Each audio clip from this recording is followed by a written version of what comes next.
Personal யூஸுக்கு வாங்குகிறேன், அதை cash கொடுத்து வாங்கலாமா இல்லை கடனில் தான் போகணுமா அப்படின்னு பார்க்கணும். இது உலகம் முழுக்க செல்லும்.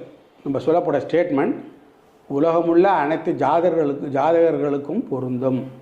சுக்கிரன் சந்திரன் எல்லாம் அமைஞ்சிருக்கு. அவருக்கு ஹைப்ரிட் வெஹிக்கிள் ஓட்டணுங்கிறது அவருடைய ஆசை. ஆனால் வாங்கிறதுக்கு உண்டான தகுதி இருக்கிறது. அவர் என்ன கேள்வி கேட்குறார்? புதிய வாகனம் வாங்கவா, ஹைப்ரிட் வாகனம் வாங்கவா, என் பேரில் வாங்கலாமா, மனைவி பேரில் வாங்கலாமா, அதை கேஷ் கொடுத்து வாங்கலாமா இல்லை லோன் போட்டு வாங்கலாமா, இதில் எது அனுகூலங்கிறத சொல்லுங்கன்னு சொல்கிறார் அவர். அப்போ அவர் கேட்குறது நியாயமான கேள்வி. ஒரு ஜோசியன் எப்படி பதில் சொல்லணும்? 4ஆம் வீட்டுக்காரனோட சனி சேர்ந்துடுச்சுன்னு சொன்னால் அவன் செகண்ட் ஹேண்ட்